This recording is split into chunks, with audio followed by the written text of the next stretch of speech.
I'm Kingston James S. De La Cruz. I am the Provincial Engineer of the Provincial Government of Cagayan.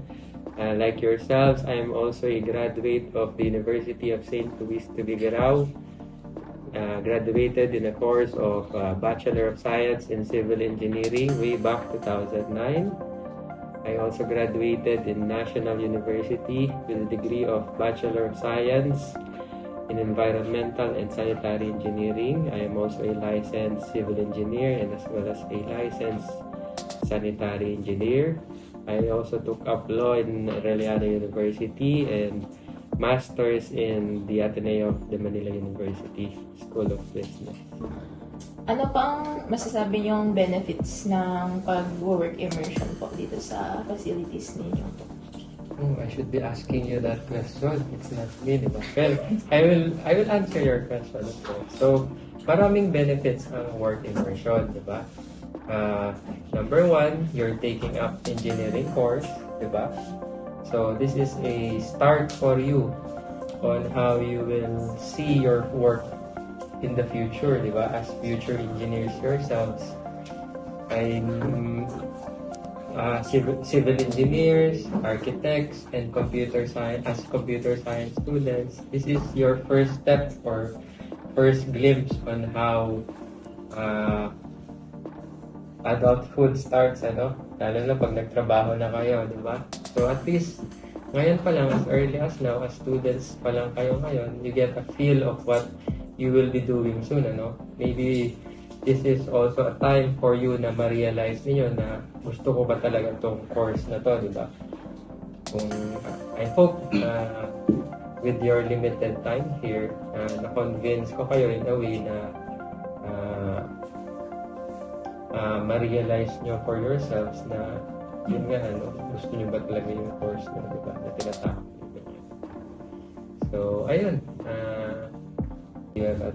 Yes po, sir. Why did you take the chance po na mag-receive po ng mga trainees? Of course, as a graduate of St. Louis, as a civil engineering student, I graduated back 2009. I didn't have the chance to this immersion nung college na yun But for you, as STEM students, maaga pa lang,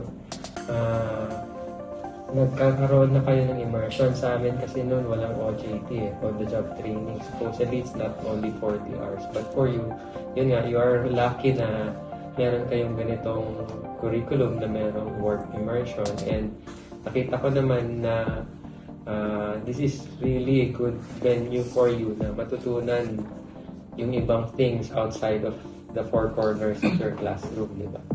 Kaya ayun, I really want students coming here not only to benefit you but also to benefit me and my department. As I've said in the first day of your stay here, ang gusto kong ibigay nyo sa akin are your feedbacks and comments, di ba? So I hope magawa ninyo yon dahil it will be my basis on improving kung ano pa yung pwedeng improve dito sa aking department. Ayun. Thank you po, sir. The thing is, I hope you learned a lot, ano? And I hope to see you soon outside this office. Maybe you can say hi to me pag nagkita tayo sa mall or sa may pansitan sa Tugigaraw, ano? Sige, yun lang. Salamat. So hi guys, ngayon mag-i-interview tayo during sa week immersion na ginawa nila. Ano ba? Wait lang, basta yun, yung mga ginawa nila during our work immersion. Mag-ambush interview tayo, kunwari, hindi nila alam. Sige, tara na! So, ano yung mga natutunan mo during your work immersion? Tutunan ko paano mag-organize tapos mag-inventory ng mga papeles. During your stay here, what can you say about the agency? Ano, chill lang. So, chill lang daw, guys. So, marirecommend mo pa ba to, like, next time? Oo naman. Sa tingin mo, ano yung grade na ibibigay ng agency natin sa'yo? Baka perfect.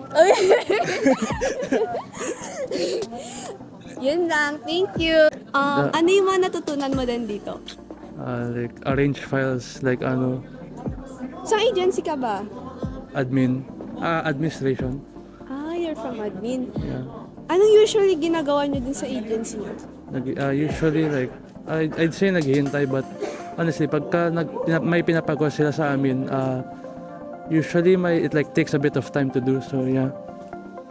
It's not really that Okay, thank you. Ano yung natutunan mo dito? Sa agency nyo na lang. Sige na. Yung mga tools sa AutoCAD. Tinuruan AutoCAD kami kayo? like yung mga basic lines lang ng yung mga basic lines. So, kaya mo nang gumawa ng mga basic lines sa AutoCAD? Yes. Ay, shit! MI enter. Nagbigay ng close. Sige. Naging masaya ba yung stay mo dito? Yes, sobrang saya. Sobrang saya. Kung bibigyan mo ng rate yung saya na nararamdaman mo. I'll rate it 101%.